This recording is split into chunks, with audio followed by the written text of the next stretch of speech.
नमस्कार दोस्तों, राधे राधे। आज हम बात करेंगे कि बुरे काम का बुरा ही नतीजा होता है। जैसे आप दूसरों के साथ करोगे आपको वैसा ही मिलेगा।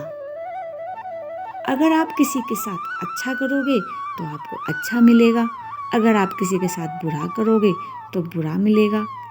लेकिन ये कलयुग है, लोग दूसरों के बारे में अच्छा कम और बुरा ज़्यादा सोचते हैं।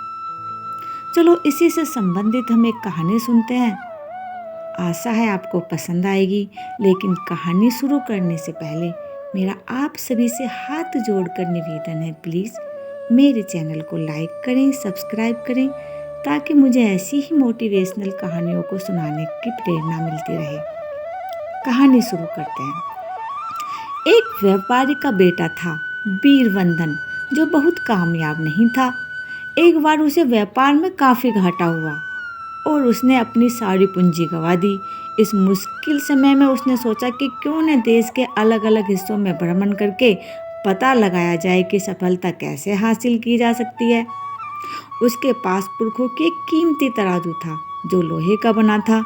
जब वह भ्रमण के लिए निकल रहा था तब उसने अपना तराजू पास के ही एक व्यापारी के यहाँ गिरवी रख दिया था। इससे मिला धन वह भ्रमण के लिए इस्तेमाल करना चाहता था। इसके बाद वीरबंधन ने अपने सफर पर निकल पड़ा। अलग अलग इलाकों में घूमते हुए वीरबंधन प्रातः विशेष की बहुत सी चीज़ों से वाकिफ हो गया। कुल मिलाकर उसका अनुभव अच्छा रहा। इसके बाद वीरबंधन ने अपने घर वापस लौटने का मन बनाया। जल्द ही वह अपने कस्बे में पहुंच गया। घर पहुंचकर वह पड़ोस के उसी व्यापारी के पास पहुंचा जहां उसने अपना तराजू गिरवी रखा था। उसने व्यापारी से कहा, मित्र, मैं आपके यहाँ तराजू गिरवी रख के गया था, कृपया करके मुझे लौटा दें। लेकिन उस व्यापारी की नीयत खराब हो गई थी। उसने बहाना बनाया, अब वह तराजू मेरे पास नहीं है। दरअसल हमारे यहाँ चूहों की समस्या है जो हर चीज़ को नष्ट कर देते हैं। तुम्हारा तराजू भी वही खा गए होंगे। व्यापारी के आव भाव से वीरबंधन को हकीकत समझ आ गई थी। उसने व्यापारी से कहा, अगर तराजू चूहे खा गए तो इस स्थिति में आप कुछ नहीं कर सकते।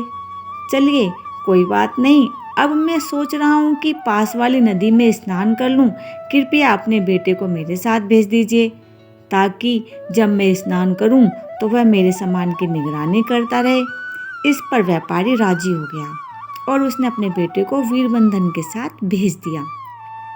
इसके बाद वीरबंधन और व्यापारी का बेटा साथ में नदी की तरफ चल दिए। जब वीरबंधन ने नदी में स्नान कर लिया तब वह उस व्यापारी के लड़के को पास वाली गुफा में ले गया।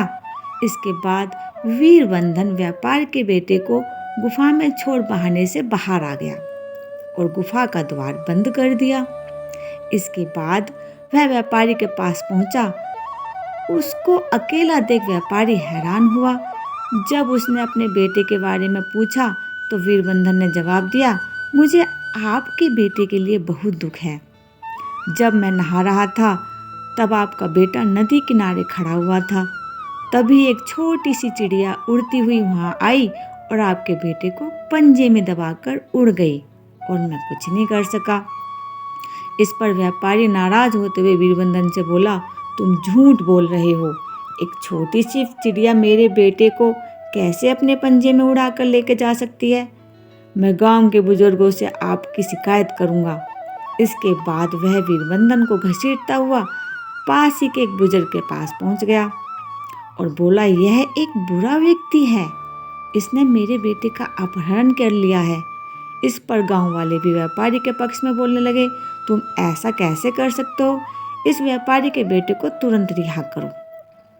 लेकिन वीरबंधन ने इसमें अपनी असमर्थता जताई। उसने व्यापारी को दिया जवाब और बोला। इस पर भी सभी गांव वाले उसे झूठा करार करने लगे। तभी वीरबंधन बोला, जिस शहर में चूहे लोहे का तराजू खा सकते हैं वहां एक बच्चे को चिड़िया अपने पंजे में क्यों नहीं उड़ाकर लेकर जा सकती? वीरबंधन का विचित्र उत्तर सुनकर गांव वाले हैरान हो गए। एक बुजुर्ग ने वीरबंधन से इस बात का आश्चर्य पूछा। तब वीरबंधन ने वहां उपस्थित सभी लोगों के समक्ष अपनी आप बीती सुना दी। उससे यह भी बताया गया कि कैसे उसने अपना तराजू पाने के लिए व्यापारी के बेटे को गुफा में बंद कर दिया। यह सुनते ही बुजुर्गों ने व्यापारी पर हंसना शुरू कर दिया। इस पर व्यापारी को शर्मिंदगी महसूस हुई। बाद में गांव के बुजुर्गों ने व्यापारी को आदेश दिया कि वह वीरवंदन को तराजू लौटा दे। दूसरी तरफ उन्होंने वीरवंदन को भी व्यापारी के बेटे को तुरंत ही रिहा करने का हुक्म सुनाया। इस कहानी से हमें ये सीख मिलती है कि यदि आप किसी के साथ बुरा करेंगे तो आपके साथ अच्छा कैसे हो सकता है। वो बुरा आपके साथ भी तो हो सकता है। क्यों करें हम किसी के साथ बुरा? अपना कमाते हैं, अपना खाते हैं, फिर हम क्यों दूसरों की बुराई करते हैं? लेकिन फिर भी हम कहीं ना कहीं किसी न किसी की बुराई कर ही देते हैं। क्यों करते हैं हम किसी की बुराई? क्या मिलता है हमें एक दूसरों की बुराई करने से पहले? मुझे आशा है आपको मेरी ये कहानी पसंद आएगी। प्लीज़ कहानी एंड तक सुने और कहानी कैसी लगी कमेंट बॉक्स में ज़रूर बताएं। जय श्री कृष्णा।